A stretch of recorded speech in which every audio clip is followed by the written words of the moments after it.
Hello students, अस्सलाम वालेकुम। बेटे आज के हमारे इस लेक्चर का ताल्लुक चैप्टर नंबर 8 जो कि सरफेस एरिया एंड वॉल्यूम पर है और हमारे लेक्चर्स जो हैं वो सफूरा नोट्स पर चल रहे हैं। इस लेक्चर के अंदर हम 8.1 के कुछ क्वेश्चंस को सॉल्व करेंगे। सो बेटा लेक्चर के हिसाब से ये हमारा लेक्चर नंबर 25 है। लेक्चर का नंबर बताना इसलिए ज़रूरी है कि अगर कोई दोस्त आज हमें पहली बार ज्वाइन कर रहा है तो बेटा उससे गुजारिश है कि आप प्लेलिस्ट में जाएं और तमाम लेक्चर्स की जो प्लेलिस्ट बनी है, आप इन तमाम लेक्चर्स को तरतीब से अगर आप शुरू से देखेंगे, तो आपको हर लेक्चर की बेहतर समझ आएगी। यहाँ पर देखें 8.1 का जो क्वेश्चन नंबर 1 है, लिखा है इन अ पैरेललोग्राम ABCD एक पैरेललोग्राम है। पैरेललोग्राम शेप कौन सी होती है? अब इस एक्सरसाइज के अंदर, इस चैप्टर के अंदर डिफरेंट तरह के फार्मूलाज को हम इस्तेमाल करेंगे कि एक पैरेललोग्राम का एरिया निकालना है तो उसका क्या फार्मूला है, अगर हमने रेक्टेंगल शेप का एरिया निकालना है तो उसका क्या फार्मूला है, अगर स्क्वायर का एरिया निकालना है या ट्राइंगल का एरिया निकालना है तो क्या उसके फार्मूले हैं। इसलिए आपने हर किसी क्वेश्चन के अंदर फार्मूले को नोट करना है। इसके अंदर देखें पैरेललोग्राम पूछी गई है ना, उसका हमें क्या फाइंड करना है, एरिया फाइंड करना है। सो पैरेललोग्राम शेप कैसी होती है, आपने अक्सर ज्योमेट्री देखी हो जो इस तरह से बनी होती है, यानी इस तरह की अगर देखें तो ये शेप ऐसी ही है कुछ। इसके अंदर हमें एक तो उस हाइट का पता होना चाहिए कि उसकी बेस से हाइट कितनी है, और दूसरा उसकी बेस पता होनी चाहिए कि वो कितनी है। बेस इनटू हाइट को अगर आप मल्टीप्लाई कर देंगे तो पैरेललोग्राम का एरिया आ जाता है। इसके अंदर गिवन है कि बीई जो है, ये देखें, ये बी और ये ई क्या है, ये परपेंडिकुलर। ये वाला जो साइन है ना इस तरह से, और ये लाइन लगी होती है और ये साथ इसके मिला होता है, इसको हम परपेंडिकुलर कहते हैं। ये याद रखना है आपने इस साइन को, परपेंडिकुलर। वो बी ई जो है वो परपेंडिकुलर है डी सी पर। ये देखें, ये पूरी लाइन डी सी है तो ये इसके ऊपर परपेंडिकुलर है। परपेंडिकुलर का मतलब होता है 90 डिग्री का एंगल, और 90 डिग्री के एंगल को बिल्कुल, जैसे ये दीवार है, ये बिल्कुल सीधी है, इसको 90 डिग्री बोलते हैं। और वो ए बी जो उसकी बेस है वो 5 है। ये देखिए, ये लिखा है बीई 4.5 सेंटीमीटर है जो कि ये दिया गया, और उसकी जो बेस ए बी है वो ये है। तो आपने एरिया ऑफ पैरेललोग्राम करना है। आप लिखें इसमें, आप यहां पर सोल्यूशन शुरू करेंगे, आप लिखेंगे base of parallelogram, base of parallelogram कितनी है। बेस देखें, इसमें बेस आपके पास 5 सेंटीमीटर है, और इसकी जो हाइट है, हाइट ऑफ सेम पैरेललोग्राम वो कितनी है, 4.5। तो बेटा एरिया क्या आएगा, area of parallelogram, parallelogram. So area, उसका जो फार्मूला है वो ये मेन आपको याद होना चाहिए, बेस इनटू हाइट। यानी बेस को अगर हाइट में मल्टीप्लाई कर देंगे तो आपका एरिया आ जाएगा। इसके अंदर देखें, बेस हमारे पास जो है वो 5 है, मल्टीप्लाई हाइट आपके पास 4.5 है, 4 5 are 20, सो 22.5। और ये देखें, ये भी सेंटीमीटर है, ये भी सेंटीमीटर है, दोनों के साथ सेंटीमीटर है, तो सेंटीमीटर स्क्वायर आ जाएगा।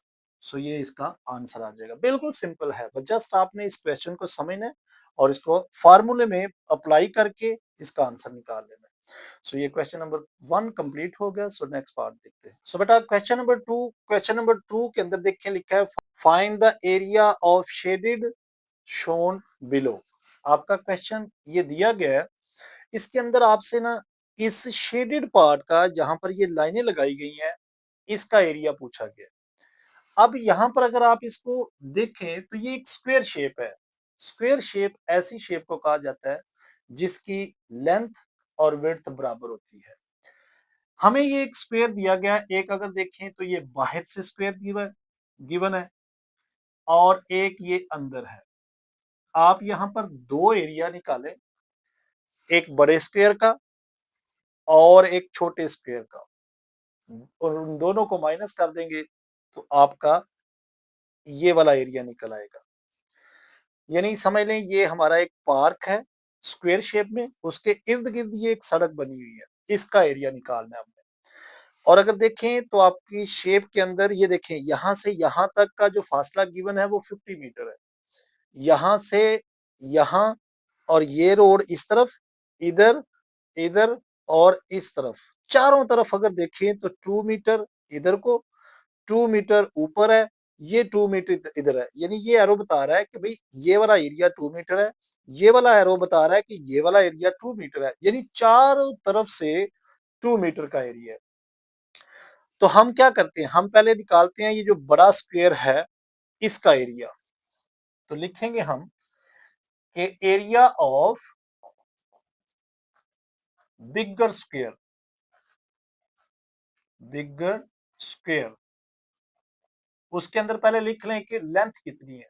तो बेहतर देखें लेंथ इसके अंदर है 50 मीटर की, ये जो आपको गिवन है इसकी ये वाली लेंथ 50 मीटर है। अब आपने करना क्या है, स्क्वायर का जब एरिया निकालना हो तो बेटा उसका आपने याद रखना है फॉर्मूला L इंटू एल। अब L क्या है, उसकी साइड की लेंथ है। इन दोनों को मल्टीप्लाई कर दें, एरिया ऑफ बिगर स्क्वायर, बाहर वाले स्क्वायर का एरिया आ जाएगा। So area of bigger square that is equal to, देखें ये 50 मल्टीप्लाई बाय 50 मीटर, ये भी मीटर है, ये भी मीटर है, और 5 5 जा 25, 2500 मीटर स्क्वायर आ जाएगा।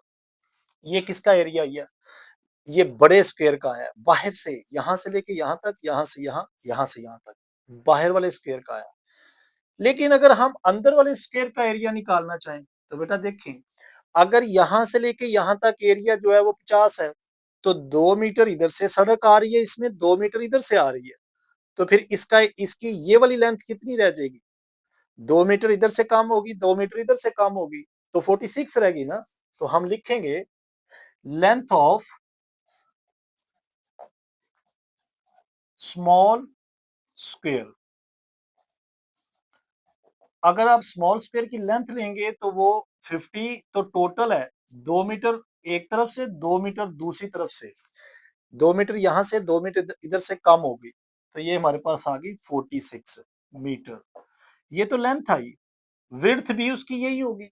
यानी दोनों तरफ से आप क्या करेंगे, अगर 2 मीटर यहां से गई तो 2 मीटर इधर से गई, और अगर विड्थ इधर से लेते हैं तो इधर से भी 2 मीटर गई, इधर से भी 2 मीटर गई। तो हम क्या लिखेंगे, अब भी स्क्वायर ही है, सो हम लिखेंगे एरिया ऑफ स्मॉल स्क्वायर या स्मॉलर स्क्वायर। ये स्क्वायर को मैं SQ से लिख रहा हूं, तो हम क्या लिखेंगे, उसके लिए भी हम L इंटू एल ही लिखेंगे। तो 46 मल्टीप्लाई बाय 46, ये भी मीटर है, ये भी मीटर है, सो 46 इंटू 46, सो 21 16 आ जाएगा, और ये मीटर स्क्वायर आ जाएगा, 2116 आ गया। ये अंदर वाले स्क्वायर का एरिया है। हमें तो ये सड़क का एरिया चाहिए ना, तो बेटा आप इन दोनों स्क्वायर को माइनस कर दे, तो आप लिखेंगे एरिया ऑफ शेडेड पार्ट, यानी शेडेड पार्ट का क्या एरिया है। तो आप लिखें 25 में से 2116 मीटर जो है वो माइनस कर दें, तो आपके पास आंसर जो आएगा 384 मीटर स्क्वायर। तो बेटा ये आपका जो शेडेड पार्ट है उसका एरिया आ गया। तो यहाँ पर आपका क्वेश्चन 2 जो है वो खत्म हो जाएगा, जिसमें आपने 2 बार आपने एरिया निकालने हैं स्क्वायर के, और उन दोनों को माइनस कर देंगे तो शेडेड पार्ट आ जाएगा। तो बेटा इसी के साथ नेक्स्ट पार्ट, तो बेटा इसी के साथ पार्ट नंबर बी, यानी क्वेश्चन नंबर 2 का ही बी पार्ट है। अब आपके पास ये एक रेक्टेंगल शेप है, इसके अंदर से जो रोड है वो निकले हुए हैं। हमें जो इसकी लेंथ गिवन है वो 40 मीटर है, और जो विड्थ गिवन है वो 30 मीटर है। 1 मीटर का रोड यहाँ से जा रहा है, 1 मीटर का रोड इधर को जा रहा है, 1 मीटर इधर से आ रहा है, और 1 मीटर का ही यहाँ पर आ रहा है। हम क्या करते हैं, इसमें देखें हमने लिखा लेंथ ऑफ रेक्टेंगल 40, ये वाली, और उसकी विड्थ ऑफ रेक्टेंगल 30। हमें इस शेडेड पार्ट का जो है वो एरिया निकालना है। तो बेटा अगर देखें यहां से यहां तक ये 40 है, तो इस सड़क को यहां से यहां तक आए तो इसकी लेंथ कितनी बनती है, 40, और इसकी विड्थ कितनी है, 1 मीटर। और कितनी सड़कें हैं इस तरफ को, एक ये और एक ये, दो ही इस तरफ को है, दो ही सड़कें इस तरफ को हैं, तो हम इसको हॉरिजेंटल का नाम देंगे, एक ये और एक ये, और इसको वर्टिकल का नाम देंगे। और एरिया ऑफ रेक्टेंगल जब भी निकालना हो, लेंथ और विड्थ को मल्टीप्लाई कर देते हैं, ये याद रखना है आपने। हम इसमें लिखा है लेंथ ऑफ रेक्टेंगल शेप का जो है वो 40 है, और जो उसकी विड्थ है वो 30 है। ब्रेड्थ ऑफ रोड, और जो रोड की ब्रेड्थ है वो चारों तरफ से देखें तो 1 मीटर है। यानी अगर उसकी लेंथ यहां से यहां तक 40 है ना, लेकिन उसकी ब्रेड्थ कितनी है, 1 मीटर है। तो हम इसका एरिया अगर हम 40 इंटू 1 करें तो क्या एरिया आता है, हम लिखेंगे area of horizontal horizontal horizontal road. बेटा एरिया ऑफ हॉरिजेंटल रोड क्या है, लेंथ इंटू विड्थ, ये फार्मूला है ना। अगर आप इस रोड को मैं ऐसे निकाल दूं तो ये क्या है, एक इधर से है और 40 इधर से है, तो बेटा ये भी तो एक रेक्टेंगल शेप है ना। तो यानी इसको क्या करेंगे, लेंथ इंटू विड्थ, यानी लेंथ मल्टीप्लाई बाय विड्थ कर देंगे तो इसका एरिया आ जाएगा। तो यहाँ पर देखें, एक एक अगर रोड का हम इसी रोड का अगर लें तो हम क्या लिखते हैं, 40 उसकी लेंथ है, विड्थ उसकी 1 है। लेकिन यहाँ पर ये तो एक मतलब जो सड़क है, जो रोड है बीच में से, उसका एरिया आएगा। अगर मैं इसको 2 से मल्टीप्लाई कर दूं तो ये अब क्या हो गया, एक सड़क ये और एक सड़क ये, कौन सी, जो हॉरिजेंटल रोड है उसका एरिया आ जाएगा। तो कितना आएगा देखें, 2 इंटू 41 जार 40, सो 80 मेरे पास। ये जो हॉरिजेंटल रोड है इनका एरिया आ गया। सेम एज इट इज, अब आप वर्टिकल रोड का भी एरिया निकाल लें। इसमें इसकी लेंथ कितनी गिवन है, 30 गिवन है, लेकिन उसकी विड्थ वो 1 ही है। सो हम लिखेंगे area of vertical vertical road.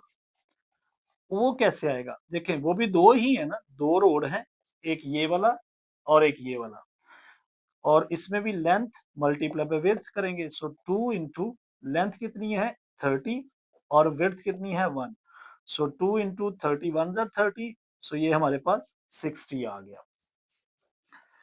अब हमें निकालना है इस शेडेड पार्ट को। तो बेटा अगर एक चीज ख्याल करें आप जरा, देखें 1 मीटर यहां से सीधा आ रहा था यहां तक, और ये मीटर एक इधर से इधर जा रहा था। 1 मीटर हमने यहाँ पर भी देखा, दोनों में कॉमन, यहाँ पर भी दोनों में कॉमन, यहाँ पर भी दोनों में कॉमन, यहाँ पर भी दोनों में कॉमन। चौक है ना ये इनका, यानी ये इस सड़क का और इस सड़क का 1 मीटर इधर से भी हमने डाला और इधर से भी डाला। तो देखिए कितने बन रहे हैं इसके कॉमन पॉइंट्स, 1 2 3 और ये 4। अब आप क्या करें, इन दोनों को, जो दो एरियाज आए हैं इन दोनों को सम करें, और इसके अंदर से ये 4, 1 2 3 और ये 4 मीटर को माइनस कर दें। क्यों, क्योंकि ये 4 पॉइंट इन दोनों में क्या है, कॉमन है। तो हम क्या लिखेंगे, इसके बाद आप हेडिंग देंगे एरिया ऑफ शेडेड पार्ट।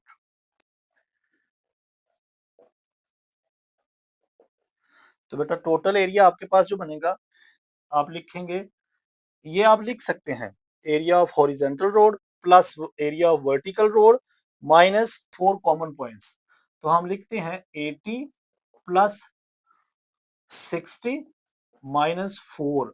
अब ये 4 कहाँ से आया, 4 इसके ये जो कॉमन पॉइंट्स हैं ये इसमें से माइनस कर देंगे। तो बेटा देखिए दोनों को अगर हम माइनस प्लस करते हैं पहले, तो हमारे पास 140 आ जाएगा, माइनस 4 करेंगे सो 130 मीटर, और ये मीटर स्क्वायर में आएगा। कैसे, क्योंकि अगर आप देखें ये भी मीटर था ये भी मीटर, सो मीटर मीटर, यहाँ पर भी मीटर स्क्वायर हो गया, यहाँ पर भी मीटर स्क्वायर हो गया, और यहाँ पर मीटर स्क्वायर के साथ ही आप इनको क्या कर रहे हैं, ऐड कर रहे हैं।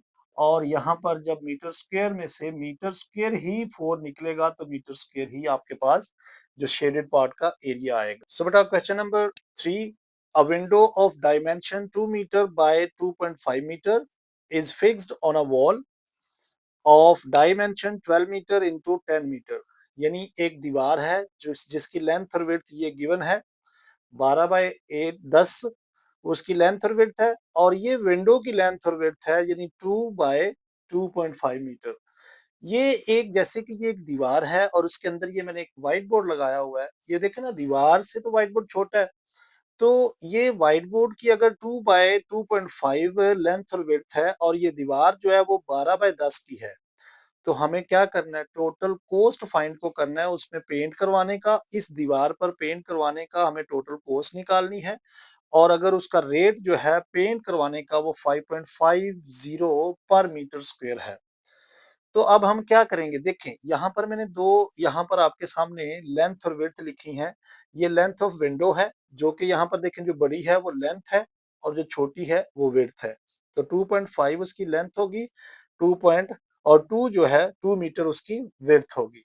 तो ये बेटा देखें, अगर तो जिसमें लेंथ और विड्थ बराबर नहीं होती, सो ऐसी शेप को हम रेक्टेंगल बोलते हैं। तो ये भी तो एक रेक्टेंगल ही हुई, तो इसका हम एरिया क्या लिखेंगे, लेंथ इंटू विड्थ। तो लेंथ 2.5 को मल्टीप्लाई अगर 2 से कर देंगे तो ये आपके पास 5 मीटर स्क्वायर आ जाएगा, क्योंकि ये भी मीटर, ये भी मीटर, मीटर मीटर स्क्वायर हो जाएगा। तो ये तो उस खिड़की का टोटल एरिया है। इसी तरह से दीवार का देखें, तो दीवार की जो लेंथ है, ये देखें ना 12 बाय 8 है। तो 12 दीवार की एक तरफ से लेंथ है और 10 उसकी विड्थ है। तो इसका एरिया भी सिंपल वही फार्मूला, लेंथ इनटू विड्थ। तो लेंथ इसमें कितनी है 12, मल्टीप्लाई बाय विड्थ ये, सो 120 मीटर स्क्वायर। ये भी मीटर है, ये भी मीटर है, सो मीटर स्क्वायर क्या आ गया, ये दीवार का टोटल एरिया आ गया। हमें क्या करना है, हमें तो ये व्हाइट बोर्ड का जो एरिया है, यानी जहां पर खिड़की लगी है, इतना एरिया इसमें से माइनस करना है, क्योंकि इसके ऊपर थोड़ी हमने पेंट करवाना है। पेंट तो हमने दीवार पर करवाना है, खिड़की पे तो नहीं ना पेंट होता। तो लिहाजा ये दीवार का जो एरिया है, इसमें से ये एरिया आप माइनस करें। तो हम लिखेंगे area of wall, area of wall कितना बाकी बचता है, विदाउट विंडो, विदाउट विंडो। अब वो कितना रह जाएगा, देखें 120 में से, मीटर स्क्वायर में से 5 मीटर स्क्वायर आपने क्या किया, विंडो का निकाल दिया। सो बाकी आपके पास 115 मीटर स्क्वायर रह गया। अब ये दो तो आपके पास जो एरिया थे हमने माइनस किए, तो ये रह गया। इसके ऊपर 115 मीटर स्क्वायर के ऊपर 1 मीटर स्क्वायर पर जो खर्चा आ रहा है वो ये है। तो 115 मीटर पर कितना आएगा, तो बेटा हम लिखते हैं cost of paint, cost of painting at 1 metre square is, कितनी है वो, रुपीज 5 रुपीज 50 पैसा। 1 मीटर स्क्वायर पर अगर इतना खर्चा है तो बेटा 115 पर क्या आएगा, सेम यही लिखेंगे, cost of painting at 115 metre square.